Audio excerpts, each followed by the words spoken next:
15 দিন আগে বিয়ের দাওয়াত পেয়েছি। গায়ে হলুদ, বরযাত্রী, বৌভাত। তো আমি কোনোটাই যেতে পারবো এটা বলিনি, বুঝে চেষ্টা করব।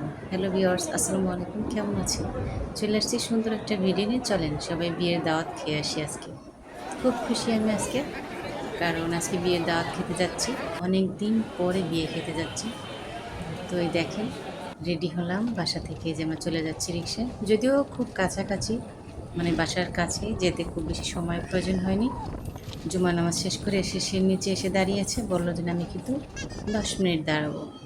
তো এই যে নিচে এসে আমি গ্যারেজে দাঁড়িয়েছিলাম আগে থেকে, একটু ভিডিও নিলাম, কারণ সে আসার আগেই নেমে গিয়েছি, কারণ না হলে আবার বলবো তোমার রেডি হতে এত সময় লাগে। এই যে আমরা চলে এসেছি। তো প্রথমে এসে আজকে আমি এসেছি বউ ভাতে। বরযাত্রীতে আপনাদের ভাইয়ে গিয়েছিল, আমি যেতে পারিনি, কারণ আমি অফিস থেকে ওদিন আসছি রাত 9টার সময়। আর গায়ে হলুদে ফোন দিয়েছিল, সেদিন আমি যেতে পারিনি, অনেক রাত হয়ে গেছে। আমরা অফিস থেকে আসতে খুব ক্লান্ত ছিলাম।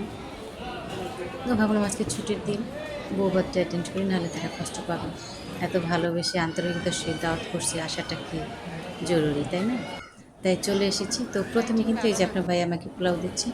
তাকে মানে বুঝলাম না, তার সবাইকে একটা একটা দিয়েছে, আমাকে 2টা ফ্রাই দিয়েছে। আমি তো একটাই খেতে পারবো না।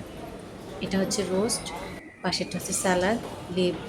খাবারের মেনুটা খুব ভালো ছিল, আর আলহামদুলিল্লাহ সব খাবারগুলো অনেক মজা হয়েছিল, আল্লাহর নিয়ামত। তো প্রথমে কিন্তু আমি রোস্ট দিয়ে পোলাও দিয়ে যে খেয়ে দিচ্ছি, ফ্রাই আর রোস্ট একসাথেই খেয়েছি। সবাইকে একটা একটা দিয়েছে, আমাকে 2টো। আমি তো একটাই খেতে পারবো না। আপনাদের ভাইকে বললাম ঠিক আছে তুমি একটা খাও, আরেকটা আমাকে দিয়ে দাও। ঠিক আছে। এই যে এটা গরুর মাংস, আমি সবসময় হাড্ডি সহকারে মাংস খেতে পছন্দ করি। তাই আমার হাজব্যান্ড আমাকে যে হাড্ডি সহকারে 2 টুকরো মাংস দিয়েছে, এটা না, এটা খাওয়ার পরে আর যেটা না খেলেই না, সেটা হচ্ছে এই যে জর্দা। বিয়েবাড়ির এই জিনিসটা কিন্তু আমি কখনোই মিস করি না, কারণ এটা খুবই খুবই মজাদার হয়ে থাকে। তো খাওয়া দাওয়ার পর আলহামদুলিল্লাহ সবাই একসাথে মিলে অনেকে এক টেবিলে বসে খেলাম, খুব ভালো লেগেছে। সবার সাথে গল্প করেছি, খেয়েছি। আলহামদুলিল্লাহ আল্লাহর নিয়ামত, খুব ভালোভাবে খেয়েছি। এই যে দেখেন, তারপরে চলে আসছে হাত ধোয়ার পর্ব। হাত ধুয়ে নিলাম। এদের কিন্তু স্পেশাল বকশিস দিতে হয়। তো আপনাদের ভাইয়া কী দিয়েছেন জানি না।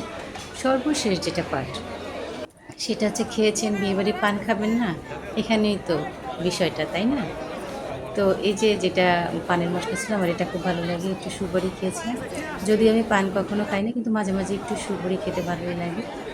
সুপুরি খেতে খেতে যাব বউর কাছে, কারণ ওখানে ফটো সেশন চলতেছে। সে 2বার যে ভাই দাওয়াত করছেন আর মেয়ে গেছে, আন্টি আসেন, আমরা সবাই মিলে একটু ফটোশ্যুট করি। তো ওখানে গেলাম, ছবি তুললাম, নিজেরা একটু ছোট ছোট ভিডিও ক্লিপ নিলাম। খুব ভালো লাগলো। আপনাদের কেমন লাগলো? বউদের আর বরের জন্য দোয়া করবেন। আল্লাহ হাফেজ।